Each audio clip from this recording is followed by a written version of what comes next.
আজ সকাল 8টা থেকে প্রায় 4টার কাছাকাছি ভোটের শেষ সময়। এই 8টা থেকে অর্ধ পর্যন্ত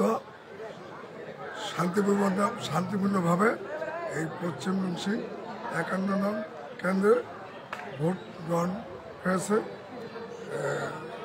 শান্তিপূর্ণভাবে ভোট হয়েছে এবং স্বতঃস্ফূর্তভাবে মানুষ ভোট দিয়েছে। প্রায় 2500 ওভার ভোট, এটা 1350 মতো ভোট কাস্ট হয়েছে। কোনো ঝামেলা ছাড়াই শান্তিপূর্ণভাবে সকাল 8টা থেকে বেলা 4টা পর্যন্ত ভোট গ্রহণ হয়েছে। আমার মনে হয় আর অন্য কোনো সবখানেই আজ শান্তিপূর্ণভাবে স্বতঃস্ফূর্তভাবে নির্বাচন হয়েছে।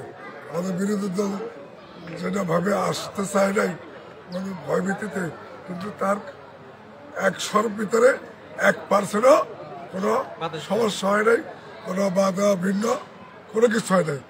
মানুষ সকল পেশাজীবী, সকল শ্রেণীর লোকজন, সকল মানুষই শান্তিপূর্ণভাবে ভোট দিতে সক্ষম হয়েছে। আমরা শান্তিপূর্ণভাবে ভোট দিয়েছি।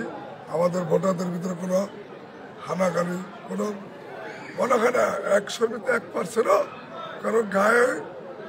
কারো গায়ে একটু মনে হয় লাগে নাই। এমন নির্বাচন, আমার নির্বাচন আমি 5বার আমি কাউন্সিলর নির্বাচন করেছি এবং আমি 40 বছরে 8টি সংসদ নির্বাচন করেছি। আমার মনে হয় আজকে যে নির্বাচন হয়েছে, এই আমার জীবনেও এমন শান্তিপূর্ণ নির্বাচন হয় নাই এবং আমার উৎসর মুখর পরিবেশে আজকের নির্বাচনটা হয়েছে। বিজয়ের ক্ষেত্রে আপনারা কতটুকু আশাবাদী? জি, নৌকার বিজয়ের ক্ষেত্রে আপনি যেহেতু আওয়ামী লীগের সভাপতি পৌরসভার, আমরা তো ইনশাল্লাহ সারা বাংলাদেশে নৌকার জোয়ার, নৌকায় জিতবে ইনশাল্লাহ। আমরাও আশাবাদী এই কেন্দ্রে আমরা নৌকা জিতবে ইনশাল্লাহ। জননেতা এনামুল হক শামীম এই নড়িয়া সখীপুরের মানুষের জন্য কাজ করেছে। বঙ্গবন্ধু শেখ মুজিবুর রহমানের কন্যা জননেত্রী শেখ হাসিনা এই বাংলার মানুষের জন্য কাজ করেছে। এই জন্য নড়িয়ার মানুষ, নড়িয়া এবং সখীপুরের মানুষ জননেতা এনামুল হক শামীমকে দ্বিতীয়বারের মতো এমপি পিপল ভোটের মাধ্যমে নির্বাচিত করবে। এইটা আমাদের সকলের প্রত্যাশা।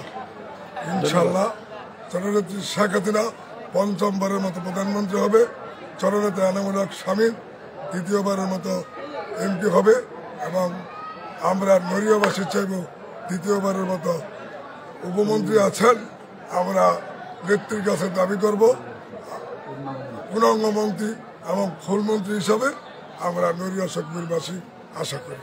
ধন্যবাদ।